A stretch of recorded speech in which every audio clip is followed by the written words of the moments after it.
கண்மணியை போட்டு தள்ளுறதுக்கா வெண்ணிலா பிளான் போடுறாங்க. அது மண்ணை கவருது எப்படி அப்படிங்கிறத நம்ம இப்போ எபிசோட்ல பார்க்க போகிறோம். என்னன்பான இனிய உறவுகளுக்கு வணக்கங்க. இப்போ பார்த்தீங்கன்னா கிளவி குந்தாணி கிளவி எப்படியாவது அவள் உயிரோடு இருக்கிற வரைக்கும் வெண்ணிலாவுக்கு இடைஞ்சலாக தான் இருப்பா.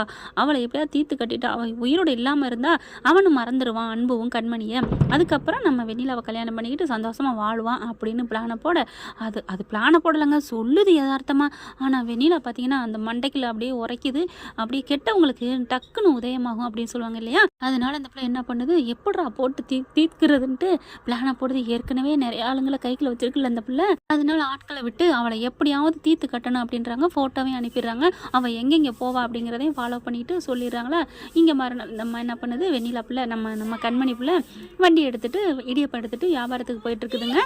இதுக்கடையில் இந்த வீட்டில் பார்த்தீங்கன்னா அன்பை போட்டு ஆளாளுக்கு திட்டுறாங்க. அதாவது கெட்டவங்க பூராமே, நீ என்னடா சும்மாவே இருக்க மாட்டியா, அவள் வீடு தேடி போயிட்டு ஏன்டா இப்படி கேவலப்படுத்துற, நம்ம ரேஞ்ச் என்ன, நம்மளோட கெத்து என்ன, நம்ம வசதி வாய்ப்பு என்ன, கேவலம் அவள் வீட்டில் போய் அதுவும் இடியப்பகாரி வீட்டில் போயிட்டு ஆடிக்கிட்டு பாடிக்கிட்டு சேச்சா அப்படின்னு ரொம்பவே கேவலமாக பேச உடனே அன்பு இருந்துட்டு, என்ன யாருக்கு எதுக்கு கேவலம், நீங்கள் மட்டும் என்ன பிறக்கையிலேயே கோடியோ அப்படியே வயிற்றுக்குள்ளே கொண்டுக்கிட்டே வந்தீங்க, எல்லாரும் வெறும் ஆளாத்தான் வர்றோம், அதை விட போகிறது வெறும் ஆளாத்தான் போகிறோம், பர்டிகுலராக அதை நீங்கள் நோட் பண்ணிக்கோங்க என்ன பாட்டி அப்படின்னு சொல்ல அவங்க அப்பாவும் திட்டுறாங்க. என்னடா உனக்கு கொஞ்சம் கூட அறிவே இல்லையாடா அப்படின்னு சொல்லிட்டு, என்னப்பா அறிவில்லை, என்ன அறிவில்லை, எல்லாம் எங்களுக்கு அறிவு இருக்குது, நான் ஒன்றும் கேவலமான செயல் செய்யலை, என் பொண்டாட்டியை தேடி தானே போகிறேன், அது ஒன்றும் எங்கேயும் எந்த கணக்குலையும் பாவத்தில் ஏறாது, பொண்டாட்டியை தேடி போகிறவன் புருஷன் நல்லா தான் இருப்பாங்க, யாரை விடுங்க தள்ளுங்க அப்படின்னு சொல்லிட்டு போக சிவாமிக்கு சந்தோஷம் தாங்கலை.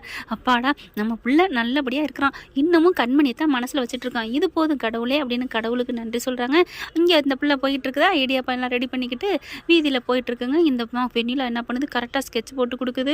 அதுக்கு இடையில பார்த்தீங்கன்னா நம்ம தலைவர் என்ன பண்ணுறாங்க, டக்குன்னு கிளம்புறாரு. பாட்டிங்க அவங்க அப்பனை என்ன பண்ணுறாங்க, டே எங்கடா போகிற, ஆஃபீஸுக்கு போறியா அப்படின்னு கேட்க, நான் எங்கே போகிறேன், என்ன எங்க நீங்கள் கேட்குறீங்க, டேய் ஆஃபீஸுக்கு வாடா, வேலையெல்லாம் இங்கே நிறையா கிடக்கு, நீங்கள் தான் என்ன ஆஃபீஸை விட்டு தூக்குறேன்னு சொல்லிட்டீங்களே, அப்புறம் என்ன, இங்கே பாடுறா நீ எங்கே போகிறேன்னு தெரியுது, அவள் பின்னாடி போகாத, இது கேவலமாக இருக்குது தெரியுமா, நாளைக்கு பத்திரிக்கை டிவி நியூஸ்னு வந்துடும்டா, வரட்டும் பொண்டாட்டிக்காக திரியிறான் பின்னாடியே அப்படின்னு தானே வரப்போகுது, எனக்கு பெருமை தான் பாட்டி அப்படின்னு சொல்லிட்டு அன்பு வந்து கொஞ்சம் கூட அவங்க பேச்சை கவனிக்கவும் இல்லை மதிக்கவும் இல்லை, கிளம்பிடுறாரு. இதோ இப்போ கூட நான் என் பொண்டாட்டியை தேடி தான் போகிறேன், அவள் எங்கே போனா தேவதாசும் நானும் ஒரு ஜாதி தான், அவளை தேடி போக போகிறேன், நடு வீதி தான் அப்படின்னு சொல்லிட்டு கிளம்புறாரு. நம்ம அன்பு பார்த்தா கிளம்பி போயிட்டு இருக்காங்களா, இவரும் பின்னாடியே ஃபாலோ பண்ணிட்டு போகிறாரு. கரெக்டாக பார்த்தீங்கன்னா நம்ம அன்பு பின்னாடியே போகிறாரு.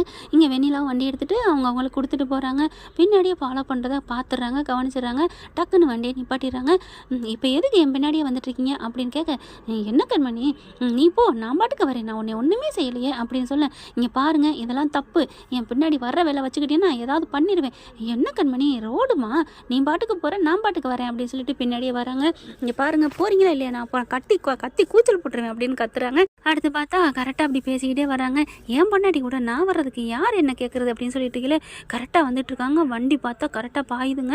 அதாவது வெண்ணிலா அனுப்பின கார் வந்து மோத போகுது. படார்னு கண்மணி அப்படின்னு பிடிச்சி இழுத்து அப்படியே வண்டியோட சைக்கிளோட எல்லாம் ஒன்று மேலே ஒன்று இழுத்து விழுந்துடுறாங்க ரெண்டு பேரும் அப்படியே விழுந்த கையோட, எதுக்கு என்ன பிடிச்சி இழுத்தீங்க அப்படின்னு சொல்லிக்கிட்டு இருக்கையில வண்டி போகிறதும் அவங்களுக்கு தெரிஞ்சிருது. அப்படியே பார்க்குறாங்க, அப்படியே அப்பாடா அப்படின்னு சொல்லிட்டு எல்லாரும் ஓடி வராங்க. என்னாச்சு அப்படின்னு சொல்லிட்டு, நல்ல வேலைப்பா தம்பி, இந்த பிள்ளைய மட்டும் நீ இழுக்கலைன்னா இந்நேரம் மோதிட்டு போயிருப்பான், யாரவே அப்படின்னு சொல்லிட்டு வண்டி நம்பரை நோட் பண்ணுறாங்க. ஆனால் அது போலி நம்பர் தான் போயிடுது வண்டியும். அட படுவாவி வண்டி பாதை அவ்வளோ தூரம் கிடக்கு, எங்கே வந்து ஏற கட்டிட்டு போகிறான் அப்படின்னு சொல்லி எல்லாரும் புலம்புறாங்க. இங்கே பார்த்தா வண்டி அதுக்கப்புறம் சைக்கிளில் தூக்குறாங்க மெல்ல. நம்ம கண்மணியும் அதுக்கு மேலே தான் படுத்துருக்குறாங்க. அன்பு கீழே கிடக்குறாங்களா, ஒருத்தலை மேலே ஒருத்தலை அப்படி கிடக்கிறத மெல்ல தூக்கி பிடிச்சி அப்படி தூக்கிடுறாங்க. நல்ல வேலைப்பா நீ வந்து இந்த பிள்ளைய காப்பாற்றினப்பா, யாரும்மா நீ யார் அப்படிங்கிற மாதிரி பேச, ஒருத்தவங்க தெரியாதவங்க தானே, தெரிஞ்சவங்க என்ன பண்ணாங்க, கண்மணி என்னம்மா நீ பார்த்து வர்றது இல்லையா அப்படிங்கிறாங்க. அடுத்து பார்த்தா அன்பு பார்த்துட்டு, கண்மணினால் ஒன்றுமே பேச முடியலைங்க, ஏன்னா தான் உயிரை காப்பாற்றிட்டார் இல்லையா, அதனால நன்றி கூட சொல்லவும் முடியல கோவத்தில். அப்படியே ஒரு பார்வை, அந்த பார்வையிலே 1000 அர்த்தம் இருக்குது. நன்றிங்க, லவ்விங்க, மன்னிச்சுக்கோங்க அப்படின்னு எல்லாமே அதில் அடங்கியிருக்கு. அதுக்கப்புறம் இவங்க சட்டி முட்டியெல்லாம் எடுத்து டக்குன்னு வைக்கிறாரு. கண்மணி சாரி கண்மணி அப்படிங்கிற, நீ ஏப்பா சாரி கேட்குற, அந்த பொண்ணு உயிரை காப்பாற்றிருக்கு, அந்த பொண்ணு தான் உனக்கு நன்றி சொல்லணும், அது என்ன பேசாமல் நிற்கிது அப்படிங்கிறாங்க. அப்புறமா வண்டி எடுத்துகிட்டு கிளம்ப பார்க்குறாங்களா, நீங்கள் போ கண்மணி, நீ எனக்கு நன்றி தேங்க்ஸ் எதுவுமே சொல்ல வேணாம், நீ போ, நீ எனக்கு தேங்க்ஸ் சொல்ல வேணாம், நீ போ அப்படின்னு ஓயாமல் சொல்கிறாங்களா. அப்போ கண்மணிக்கு புரியுது அவன் என்ன நன்றி எதிர்பார்க்குறானா அப்படிங்கிற மாதிரி பார்த்துட்டு மண்டையை ஆட்டிட்டு வண்டி எடுத்துகிட்டு போயிடுறாங்க. அடுத்து பார்த்தா வெண்ணிலா அதை பார்த்துட்டு, சே இப்படி போயிடுச்சு அப்படிங்கிற உள்ள தூரத்துலேருந்து ஒன்று பார்க்குது. அவங்களும் என்ன பண்ணுறாங்க, என்னம்மா இப்படி ஆயிடுச்சேம்மா அப்படின்னு அப்படின்னு சொல்கிறாங்களா. இந்த அன்பு தான் ஏன் தான் இப்படி பண்ணுறானோ தெரியலையே, இப்படி வெறியா உயிராக இருக்கிறானே, உண்மையிலே அப்போ நிஜமாவே லவ் பண்ணுறானா, நம்மளை லவ் பண்ணலையா, நான் கூட அவங்க அம்மாவை ஏமாத்துறதுக்கு நடிக்கிறான்னு நினச்சேன், அப்போ கண்மணி தான் உசராக நினைக்கிறானா, என்ன ஆனாலும் சரி நான் விட மாட்டேன், இன்னைக்கு இந்த அட்டம்ப்ட் ஃபெயில் ஆன என்ன அடுத்த அட்டம்ப்ட் நான் ரெடி பண்ணுவேன் அப்படின்னு சொல்லிட்டு அப்படி கங்கணம் கட்டுறாங்க. விடாதீங்கடா, அவளை எப்படியா நீங்கள் தூக்குறீங்க, இப்போ காரு வந்து மோதுறது ஃபெயில் ஆயிடுச்சு, அடுத்து அவள் இந்த பதையில தான் போவா, அடுத்தடுத்து போகிற இடத்துல ஆள்ல நேரத்தில் போட்டு தள்ளிருங்கடா, அவள் வயிற்றுல குத்திருங்கடா அப்படி இப்படிங்கிறா. சரிங்கம்மா அப்படின்னு சொல்லிடுறாங்களா. இங்கே அன்பு என்ன பண்ணுறாங்க, அப்படி வண்டியில் அப்படி சந்தோஷம் அப்படி தாங்கலை, ஏன்னா கண்மணி தான் மேலே விழுந்து கிடந்தாங்க அப்படின்னு நினச்சிக்கிட்டு அடுத்து பார்த்தா அவங்க அப்பனும் வந்துடுறேன். வந்துட்டு ஏன்டா உனக்கு இது தேவையாடா அப்படிங்கிறாங்க. என்ன தேவையா, எதுக்கு தேவையா, ஏன் பொண்டாட்டியே நான் என்ன வேணாலும் பண்ணுவேன், நீங்கள் கிளம்பி போயிட்டே இருங்க அப்படிங்கிறாங்க. பார்க்குறாங்க, சே தலையெழுத்து அப்படின்னு சொல்லிட்டு போக கரெக்டாக பார்க்குறாங்க. அதாவது வீட்டிலேருந்து அன்பு கிளம்பையிலே சரக்கு வாங்கன்னு தான் போகிறாரு. ஆனால் என் கூட இருக்கிற பையன் என்ன பண்ணுறாங்க, மேடம் வந்து திட்டுவாங்க, உங்கள் பாட்டி என்னை திட்டுறாங்க, நான் வரலங்க சார் அப்படின்ட்டு போயிடறாங்களா. போய் கடை நான் வாங்கிக்கிறேன், எனக்கு என்ன சரக்கு கடை தெரியாதா என்ன அப்படின்னு சொல்லி வந்துட்டுருக்காங்க. இந்த இடத்துல இந்த சம்பவம் நடந்துருச்சா, அதனால் சரக்கு வாங்கவே அவருக்கு பிடிக்கல.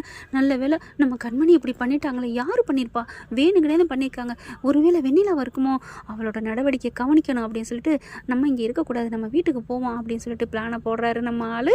வீட்டுக்கு வந்துடுறாங்க. வெறுங்கையோட வர பார்த்துட்டு கண்மணி அம்மா என்ன பண்ணுறாங்க, என்னடி போன கையோட வந்துட்ட, என்னாச்சு உடனே வித்துருச்சா அப்படின்னு சொல்ல, இல்லைம்மா விற்கவெல்லாம் இல்லைம்மா அப்படின்னு பார்க்குறாங்க. என்னடி அப்படியே கொண்டாந்துட்டியா அப்படின்னு திறந்து பார்க்குறாங்க, எதுவுமே இல்லை, பாத்திரமெல்லாம் நெளிஞ்சு கிடக்கு, என்னடி என்ன ஆச்சு அப்படிங்கல நடந்ததெல்லாம் சொல்கிறாங்க. அம்மாடி யாரடி உன்னை இப்படி பண்ணியிருப்பா தெரியலம்மா அப்படிங்கிறாங்க. அப்புறம் யாரடி உன்னை காப்பாற்றினது, எல்லாம் உன் மாப்பிள்ள தான். என்னம்மா சொல்கிற, மாப்பிள்ளை காப்பாற்றினாரா அப்படிங்கல. ஆமாம்மா அப்படிங்கிறாங்க. ஆமாம்மான்னு சொல்கிறதுல கொஞ்சம் கருணைக்கு தெரியுது அவங்களுக்கு. பரவாயில்லையே நம்ம பொண்ணு அப்படியே அன்பாக பேசுகிறாளே அப்படின்னு நினைக்கிறாங்க. ஏம்மா மாப்பிள்ளைய உன்னை காப்பாற்றினாரு, ஆமாம்மா அப்படின்னு சொல்லிட்டு அப்படியே நினைவோடு அப்படியே வெக்கி போகிறாங்க. அடடா என் பொண்ணு முகத்தில் சந்தோஷம் தெரியுதே அப்படின்னு ரொம்ப சந்தோஷப்படுறாங்க. போய் சாப்பிடமுல ஒன்றும் பண்ண முடியலை, அப்படியே படுத்துடுறாங்க. படுத்துக்கிட்டு அப்படியே அன்பு மேலே விழுந்தது, நீ பார்த்து போ கண்மணி அப்படிங்கிறதும், நீ என் உசுறு கண்மணி, என் உயிர் இருக்கிற வரைக்கும் ஒன்றை தவிர நான் வேறு எவளையும் நினச்சி கூட பார்க்க மாட்டேன் அப்படிங்கிறதையும், அன்பு அப்படியே அன்பு கூட இருந்தது, ஒரு பனியனுக்குள்ள கட்டி பிடிச்சி கிடந்தது, எல்லா இடத்துலையும் சுற்றி பார்த்தது எல்லாத்தையும் நினச்சி பார்த்துட்டே அப்படியே சிரிச்சுக்கிட்டு இருக்காங்க. பொண்ணு சிரிக்கிற பார்த்து நம்ம அம்மா காவேரி அம்மா ரொம்பவே புரிச்சு போகிறாங்க. பொண்ணு சந்தோஷத்தை விட என்னங்க வேணும் பெற்றவங்களுக்கு. அதுக்கப்புறம் அன்னைய பொழுது போயிருதா. அடுத்து பார்த்தீங்கன்னா கொஞ்ச நேரம் படுத்து கிடக்குறாங்க. அம்மனு கதவை தட்டுறாங்க. யாருன்னு வெளில வந்து பார்த்தா பார்சல். என்ன அப்படிங்கிறாங்க, தெரியலங்க உங்கள் பேருக்கு பார்சல் வந்திருக்கு, கண்மணிங்கிற பேருக்கு அப்படிங்கிறாங்க. வாங்குறாங்க. நாங்கள் எதுவும் ஆர்டர் பண்ணலையே அப்படின்னு சொல்லிட்டு, என்னடி அப்படின்ட்டு பார்க்குறாங்க. திறந்து பார்த்தா அந்த உடஞ்சி போச்சு இல்லையா இடியப்பம் வைக்கிறது, அது எல்லாமே வந்திருக்கு. யார் இது அனுப்பியிருப்பா அப்படிங்கிற பார்க்குறாங்க. பார்த்தா அன்புங்கிறவர் தான் அனுப்பியிருக்காங்களா. தெரிஞ்சு போச்சு. ஏண்டி உன் மாப்பிள்ளைக்கு எவ்வளோ பிரியம் பார்த்தியா அப்படிங்கிறாங்க. அம்மா விடுமா அப்படின்னு சொல்லிட்டு போய் படுத்துக்கிறாங்க. அடுத்து பார்த்தா நிம்மதியாக சந்தோஷம் வருது. ரொம்ப ரொம்ப சந்தோஷப்படுது நம்ம கண்மணி அம்மா. இங்கே வீட்டுக்கு வந்ததுக்கப்புறம் அவங்க அம்மாட்ட சொல்கிறாரு நம்ம அன்பு, இந்த மாதிரி ஆயிடுச்சுமா, யார் இப்படி பண்ணான்னு தெரியலம்மா, நம்ம கண்மணியை வண்டியை விட்டு ஏற்ற பார்த்தாம்மா, நான் மட்டும் இல்லைன்னா என்ன ஆயிருக்குன்னு தெரியுமா அப்படின்னு சொல்ல கிழவிக்கு ஒரே சந்தோஷம். ஆஹா அடிபட தெரிஞ்சாலா, யார் பண்ணியிருப்பா அப்படிங்கல பார்க்குறாங்களா. பாட்டி பாட்டி அப்படின்னு சொல்லி தனியாக கூப்பிட, என்ன அப்படின்னு கேட்க, அப்போ தான் அந்த வெண்ணிலாப்பில் சொல்லுது, நான் தான் பாட்டி அவளை தீர்த்து கட்ட முடிவு பண்ணேன். வாவ் சூப்பர்டி, என்னடி வாவ் சூப்பர், வீட்டுக்கு வர மருமக கொலகாரியாக வர்றது உனக்கு பிடிக்குதாடி, கொந்தாணி கிழவி அப்படின்னு தான் சொல்லணும்னு தோணுது. அவளை நான் விட மாட்டேன் பாட்டி, அவளை அந்த உலகத்தை விட்டு அனுப்புவேன், பார்த்து வெண்ணிலா பார்த்து, உன் பேர் தெரியக்கூடாது, அதெல்லாம் நான் பார்த்துக்கிறேன் பாட்டி அப்படிங்கிறாங்க. அடுத்த நாள் என்ன பண்ணுறாங்க, வழக்கமாக போயிட்டு இருக்கிறாங்களா. இங்கே ஆளை அனுப்பிடுறாங்கம்மா. ஆளை அனுப்பிட்டு ரெண்டு கையும் பிடிச்சிடுறாங்க. எதுக்குடா, யாரா, விடுங்கடா விடுங்கடா அப்படின்னு சொல்கிறாங்களா. என்னடி அப்படிங்கல தப்பிச்சு கடிச்சு வச்சுட்டு ஓடுதுங்க. ஓடையில் பின்னாடியே விரட்டிட்டு ஓடுறாங்க. அடிச்சு முட்டிச்சு ரெண்டு கையும் பிடிச்சிட்டு ஆயுதத்தை எடுத்து வயிற்றுல குத்த போகிறாங்க. அதுக்குள்ள நம்ம தலைவர் தான் பின்னாடியே திடுறாரு இல்லையா, கரெக்டாக வந்து பாஞ்சு பிடிச்சிடுறாரு. கையை இறுக்கி பிடிச்சிடுறாங்க. நல்ல வேலைங்க, நூலையில கண்மணி தப்பிக்கிறாங்க. அட்டி நொறுக்கி அள்ளிடுறாங்க. அதுக்கப்புறம் எல்லாம் போனதுக்கப்புறம் அம்மானு அப்புறம் தாங்க கையே உதறாரு. பார்த்தா கையிலேருந்து அப்படி பொல பொலன்னு கொட்டுது. ஐயோ காயம் பட்டுருச்சு அப்படின்னு சொல்லிட்டு கண்மணி துடிச்சு போகிறாங்க. ஐயோ என்னாச்சுங்களா, அப்படியே அன்பு மயங்கி விழுந்துடுறாரு. அதுக்கப்புறம் ஒரு துணியை எடுத்து டக்குன்னு கட்டுறாங்க. சேலத்தில் ஒருத்தன் கிழிப்பாங்க, வேற என்ன பண்ணுவாங்க.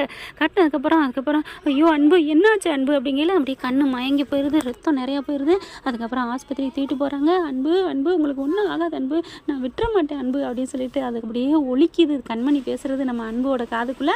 இனிமே என்ன, ரெண்டு பேரும் கண்டிப்பாக வெண்ணிலா வீட்டுக்குள்ளே போயிட்டு வெண்ணிலாவை விரட்டி அடிக்க தான் போகிறாங்க. ஓகே ஃப்ரெண்ட், பார்க்கலாம். இப்படி போனால் நல்லா தானே இருக்கும். இந்த பற்றி உங்களுக்கு பிடிச்சிருந்துச்சுன்னா அவங்க பொண்ணான கையில் ஒரு லைக்கை போட்டு சப்ஸ்கிரைப் பண்ணிடுங்க. Thank you friends.